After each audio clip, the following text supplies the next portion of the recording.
नमस्कार, मैं हूं खुशबू कुंभट और आप सुन रहे हैं राजस्थान सुपरफास्ट न्यूज। तो आइए बढ़ते हैं आज की ताजा खबरों की ओर।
चलना पड़ता है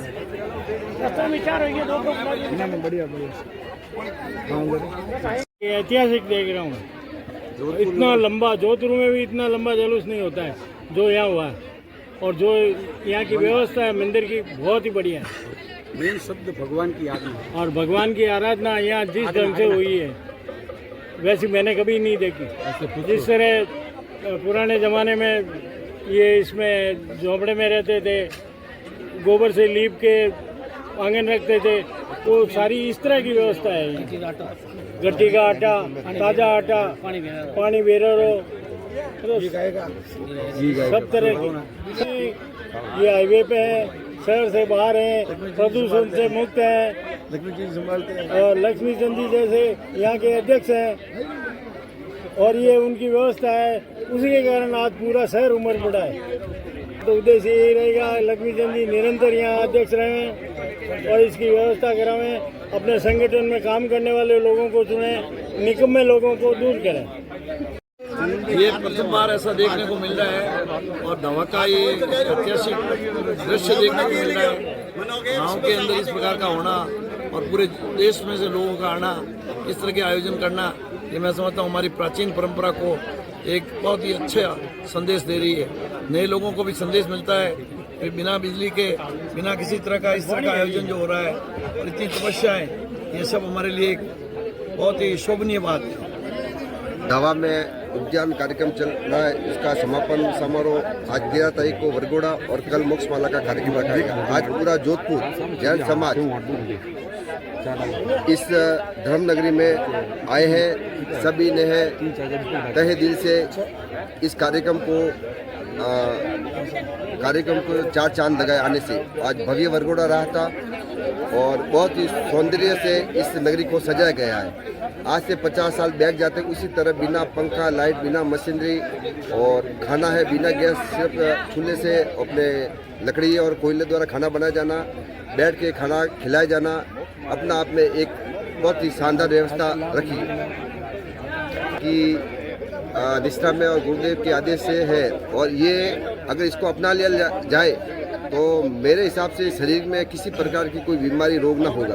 अगर आज के टाइम में जो अपन खाना खा रहे हैं गैस पे पका के, वो शरीर के लिए बहुत नुकसान है। यहाँ पर टोटली देसी आटा है, जो भी यहाँ पे चक्की अपने गट्टी द्वारा पीस के रोटी बनाई जा रही है।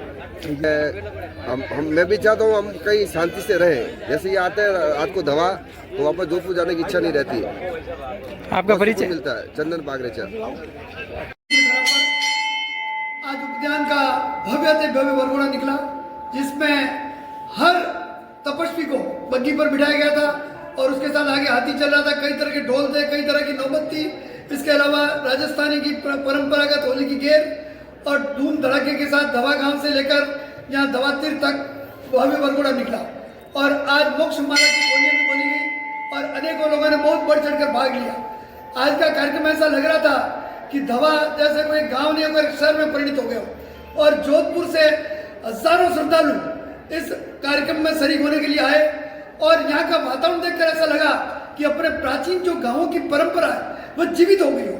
यहाँ पर 45 दिन किसी भी प्रकार का लाइट का प्रयोग नहीं हुआ, किसी भी प्रकार गैस का प्रयोग नहीं हुआ, किसी भी प्रकार की माइक की व्यवस्था नहीं थी। सारा बिल्कुल देसी हिसाब और चक्की से आटा पीसा जाता था, मतलब वो भी मशीन का उपयोग नहीं, गैस की टंकियों का भी उपयोग नहीं।